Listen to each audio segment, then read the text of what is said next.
Olá pessoal, hoje iremos abordar em Direito do Trabalho a matéria de fontes do direito do trabalho. Dando continuidade àquela parte inicial conceitual de direito do trabalho, vamos agora abordar as suas fontes. E aí, como sempre, no início, para saber o que seria a fonte do direito do trabalho, o que seria a fonte do direito. Como o próprio nome diz, fonte, vamos lembrar daquela ideia de fonte de água, de onde emana, de onde sai. Então, de onde sai o direito? E agora, do direito do trabalho. De onde ele surge, de onde que emanam as suas normas, regras, as suas normas, princípios. Então, como que é que se dá essa formação do direito do trabalho? E iremos abordar que existem fontes autônomas, ou seja, dependem da vontade das partes, assim como fontes heterônomas, ou seja, são impostas por um terceiro. E aí, dentro dessa ideia de fontes, existem já de cara controvérsias. Como assim? Como que eu vou encaixar determinada matéria? Será que uma lei é uma fonte do direito do trabalho? Será que a Constituição é a fonte? Será que a sentença dada ali, no caso concreto, é uma fonte? O que seria uma fonte do direito do trabalho? E aí, temos aí já de cara quem diga, por exemplo, leis são fontes do direito do trabalho, sentenças normativas, ou seja, aquelas que são dadas no dissídio coletivo lá pelo tribunal, seriam fontes do direito do trabalho. A negociação coletiva, que dá ensejo aí ao acordo coletivo e à convenção coletiva, seria fonte do direito do trabalho. Os princípios que dão o ensejo à formação das regras seriam fonte do direito do trabalho.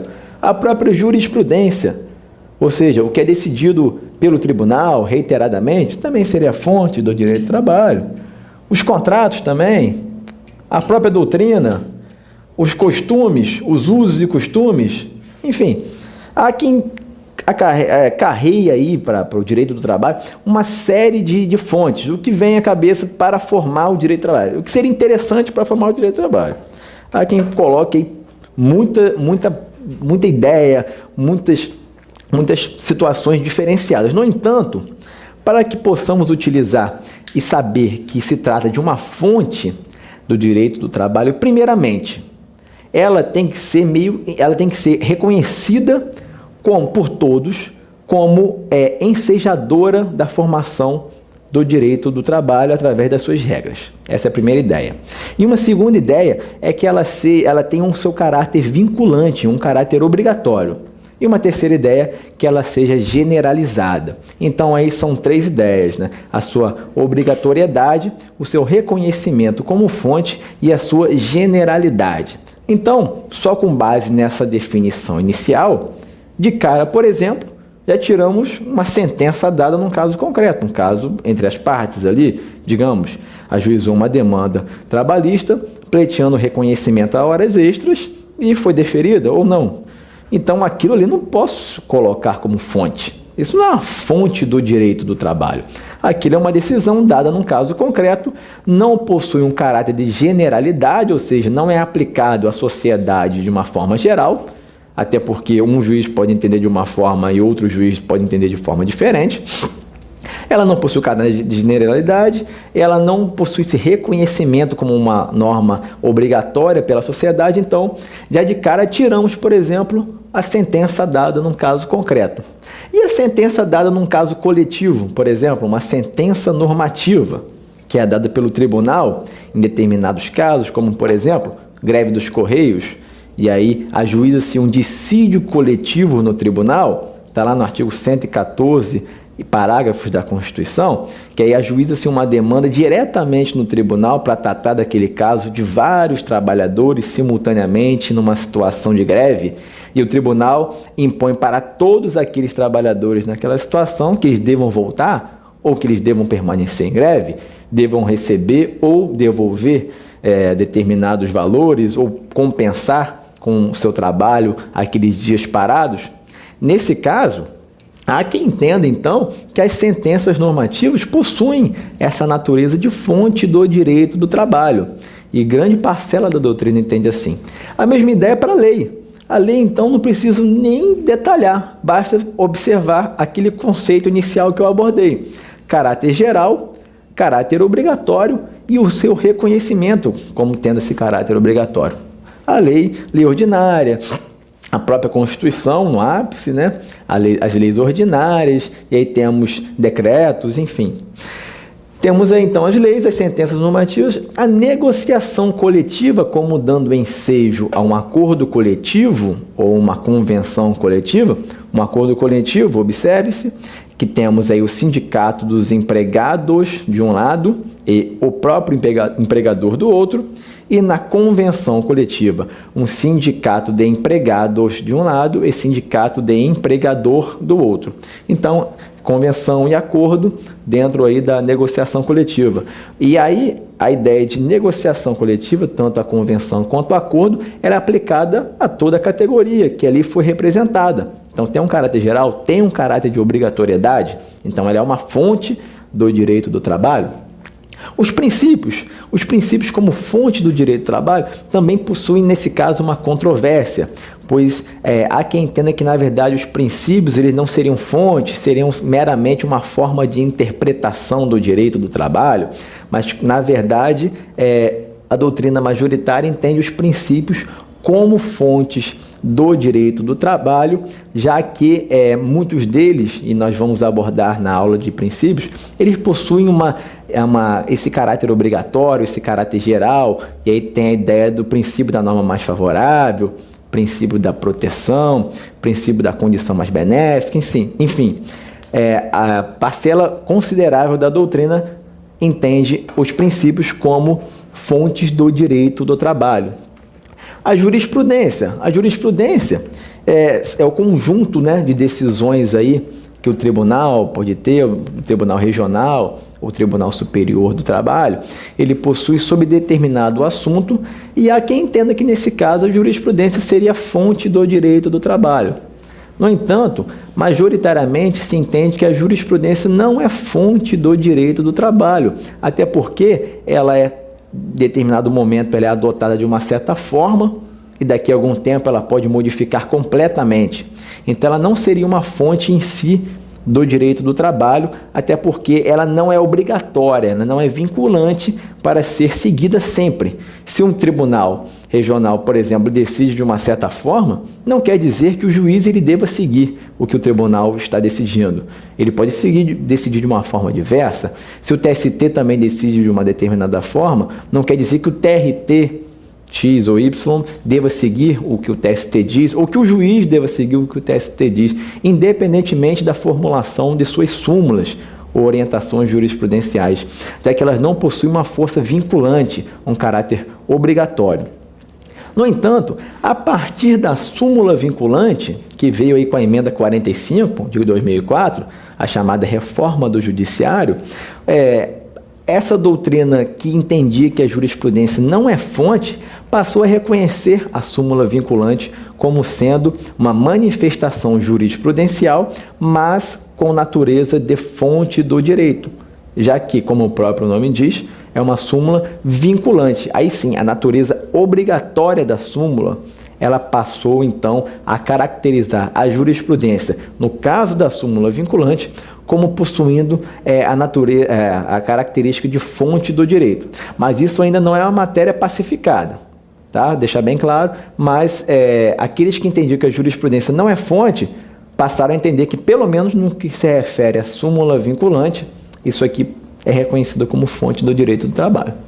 O contrato, como eu disse lá inicialmente, o caráter generalizado, obrigatório, o contrato não tem, porque o contrato é entre as partes ali. É força obrigatória, sim, entre as partes, mas não dentro de um contexto geral. Então, o contrato não é fonte do direito do trabalho. E a doutrina? A doutrina seria uma fonte? Não, a doutrina é a manifestação através de estudiosos acerca de determinado assunto.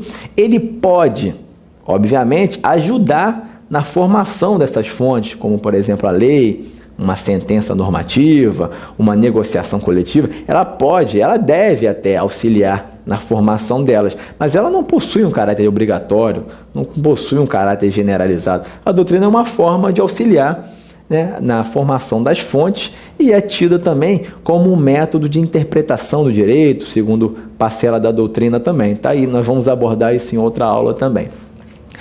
Com relação às fontes, agora especificamente as fontes autônomas do direito, elas que são feitas entre as partes, e aí um foco lá na negociação coletiva, ou seja, acordo coletivo de um lado, convenção coletiva do outro.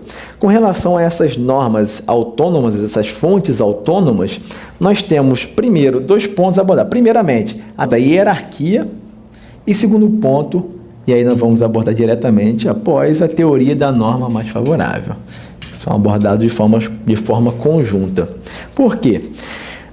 A pirâmide normativa, aí conhecida pirâmide normativa, que é o Seniana, de Hans Kelsen, ele consagra, dentro de uma ideia piramidal, né, a Constituição no seu ápice, e abaixo dela temos normas, leis ordinárias, leis delegadas, decreto-lei, regulamento, enfim.